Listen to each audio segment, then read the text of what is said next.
The purpose of this video is to give you a brief overview of medicines management in sport and the various factors that need to be taken into consideration when handling and managing medicines.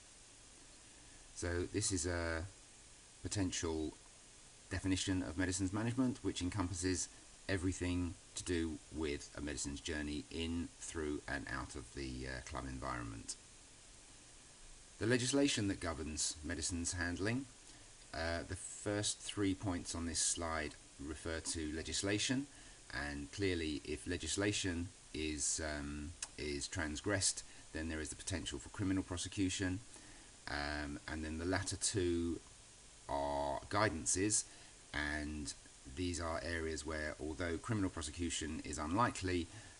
there's every chance that disciplinary action from a regulatory body such as the GMC or the HCPC could follow if there were any transgressions there. So the Medicines Act governs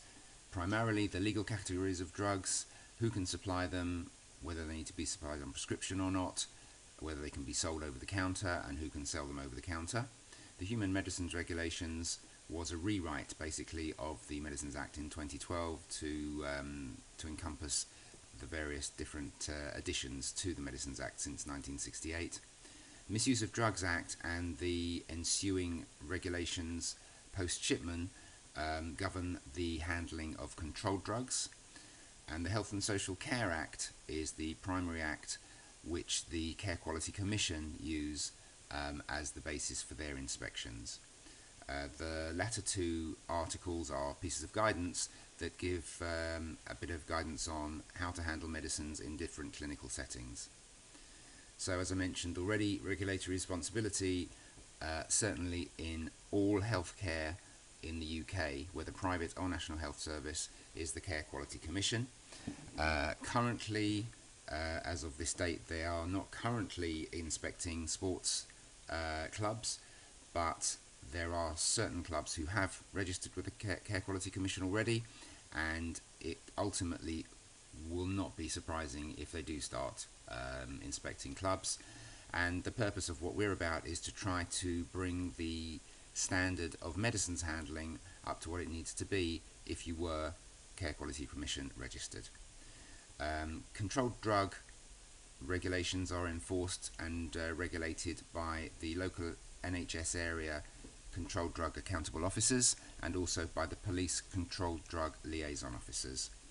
And then, as I mentioned before, the professional body regulators are the people who potentially will bring disciplinary action under their rules and regulations. The national minimum standards for healthcare, independent healthcare, state very clearly that where there are medicines handled, they need to be documented every step of the way: ordering, procurement, receipt, storage, administration and disposal. A couple of more reinforcements of this, showing that protocols and procedures do have to be in place, and indeed in the Care Quality Commission's regulations 2014, you can see in regulation 12 where there are people receiving care that involves medicines, there have to be clear procedures in place. The main reason that the Care Quality Commission are not looking at team sports at the moment is that team sports are qualifying under the exemption for occupational health schemes. But even if you do qualify as an occupational health scheme, the SEQ OHS is a voluntary regulatory system which stipulates where medicines are there needs to be a medicines management framework.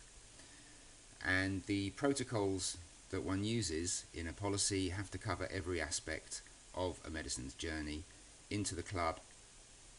how it's stored very carefully, how the patient's requirement for a medicine is documented, the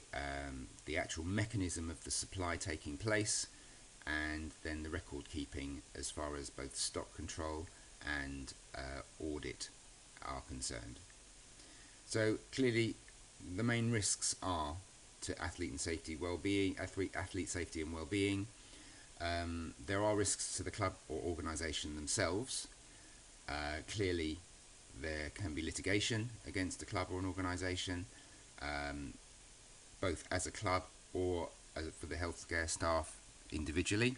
and clearly the unwanted media attention that these sorts of things do carry with them. The key risk areas that I've identified over the recent years are how medicines are stored and how secure these are, also when travelling away. Very often in a situation where there's not a full-time doctor,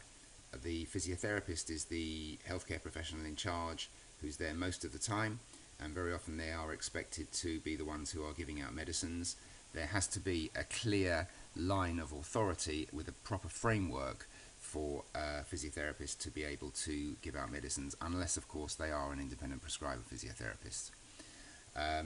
It's fairly rare that medicines uses are audited, and it's very difficult in that case to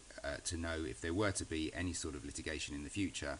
how to back up your defence. And if there are no policies and procedures in place, then it's very difficult to try to explain to the lawyers what one was supposed to do and why they may have gone astray.